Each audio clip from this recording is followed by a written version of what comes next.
Mame ma akwaba emfa umbra Ghana nsem TVGH so. Wofre me adwoa searching. Na efiada na me call asempa. Me fi ha me fa kwan so me call. Otra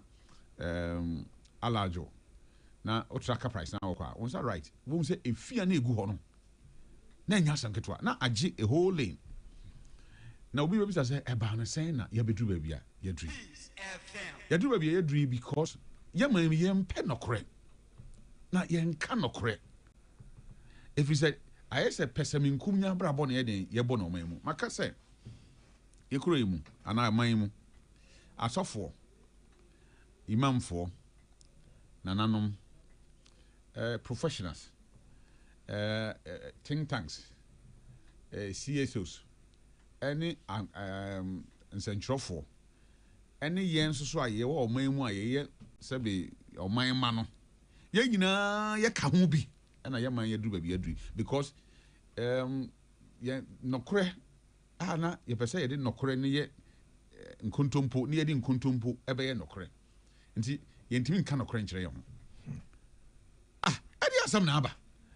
adwuma obi ye na de ame yakora no se ade na ba se Ghana ni ye adwuma nko ade a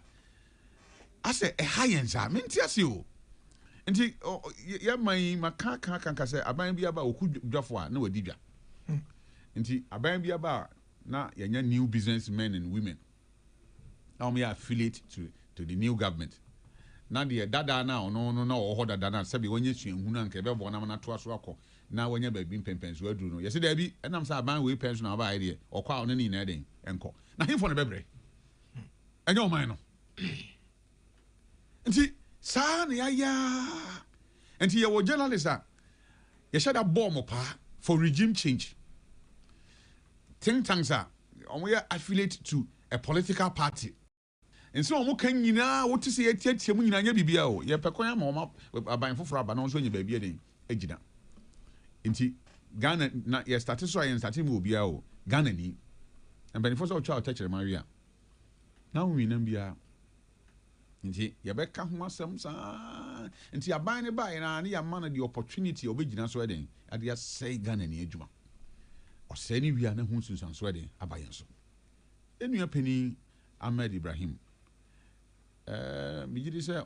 Pentecost atitiri ye pa nti na okan okra okan say abayen susuye o susu say this assemblies no MMDC say yemfa sanitation show mo nsa no ma betime di omdwuma no amwa Ghana na amwa eda ho pefe me ti we say me baller agumi fie nim for 1 month di menya obi ama na befa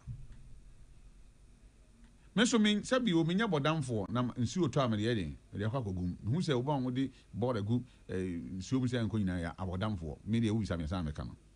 me yo man bapa ntimi nkoto mu ba bi akeke in fact they see our landfills no bia abobo ya na san line bro be 500 de sisi o mu nyanya ba bi akwa de ade na ye den ebegu no ma befa de egu fie ti oba ye area ho a new botano area ho a obi a bola woni fie. How do you control it? Because obi o ha nsuo to a on the obena you say on team mani nsuo den enche nti obato agum. How do you control it?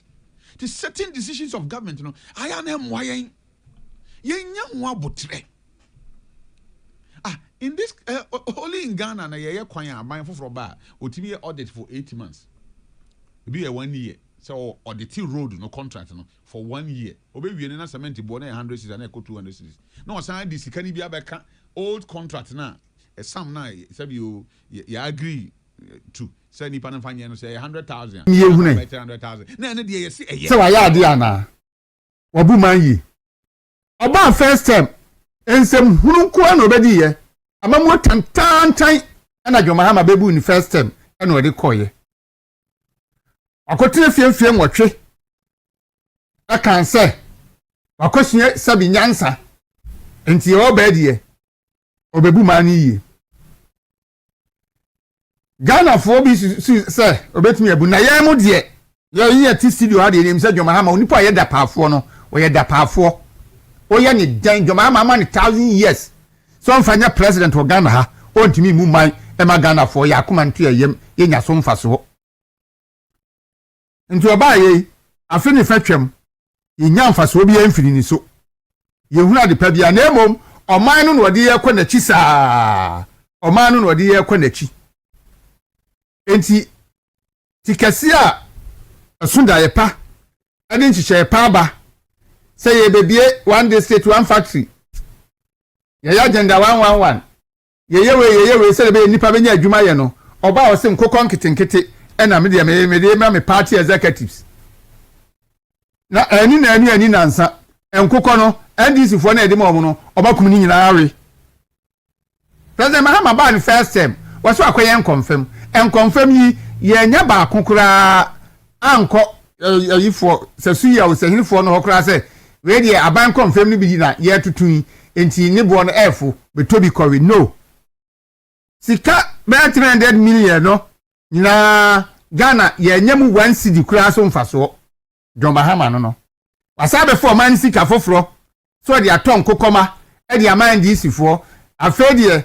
agric minister say NDC fo na de nkokɔ ma no obakum kuko ni nyina awe wei any nipa man ko tetem na mu pushi tetem agenda no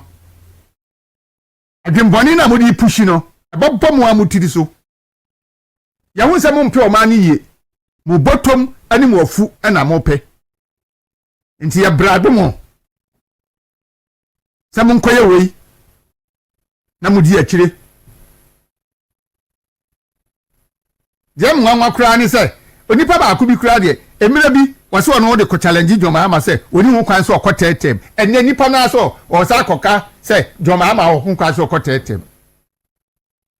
What is happening? Ti nipa na woto odwini Ghana ho na odwini na fu ho eno kura de enna nche because John Mahama oba tetem ekwa Ghana for de ne be fa so no onu obenu no ho enu guase obegi no abamro fu tantare wey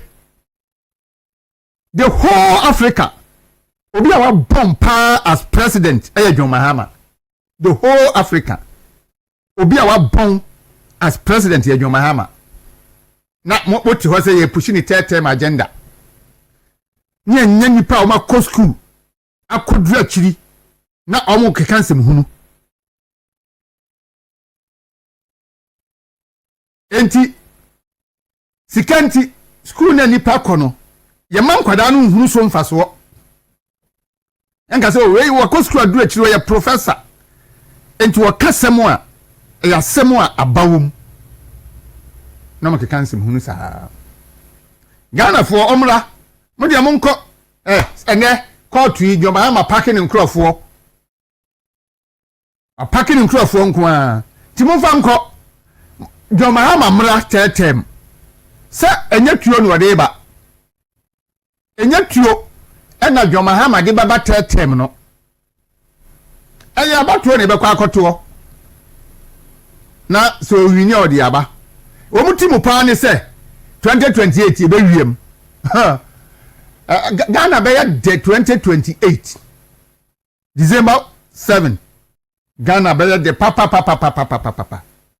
se Ghana for betina ho se John Mahama mamu ofu tantan we on sa me wiabem it will never happen. The see 2016 no e be see 2028 you so ye bema no eduru ha on tra so be wiabem oso ye bema o Ghana ha no edu 2028 on tra so be wiabem no nya be hu de be si o ma wi mu obi antimi wiaba no Ghana for yenyimi jimi sa ye be kwa akoto aba no na John Mahama mo de ba tetem ye betu no ama ohun se Ghana for yen so nsem fon so enti eno nso ayade ba ko a ewo ho omo pre na sese he said you know John Mahama kan say Supreme Court aye unanimous FC no say ye Supreme Court yi ye ntimi nka de aye gise John Mahama na ye be sa akobisa ne say John Mahama say Supreme Court yi na nakufu at the time now see aye unanimous FC o time yi aye den eko was 11 ana say den na ono nso aka akire yen enti tumi no oho o betumi dia koye mo de ombeye Now you see I emra no man kwan so contest third term. Ye be man kwan me contest it. Because emra no man kwan say antena so by force third term. Say we twa 4 years new year. Emra no man kwan say chinchina won say twa 4 years nka ho. De de wo mu no.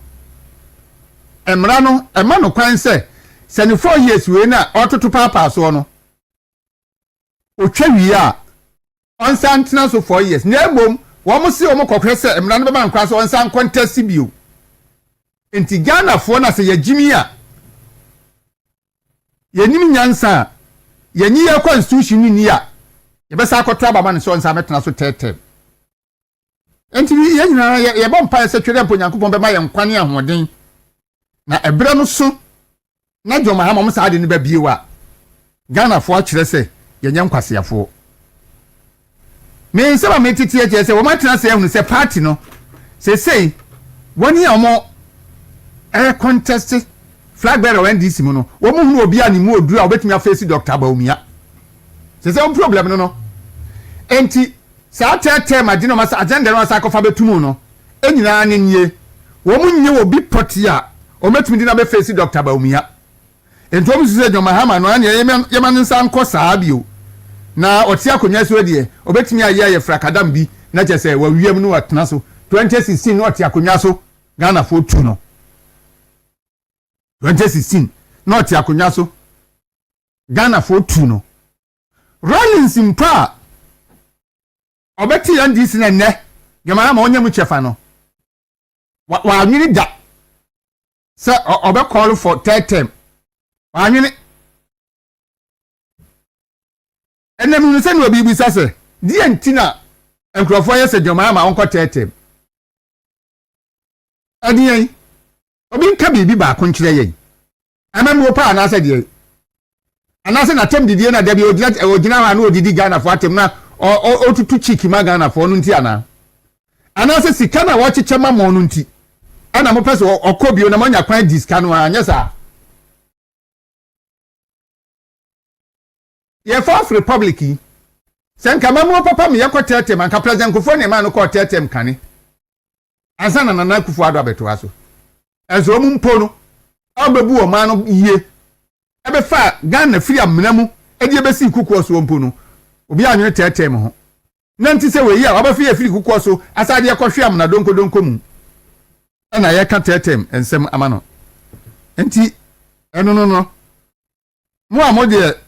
mo se mo nwene wo man no ho na emo mu afu na mo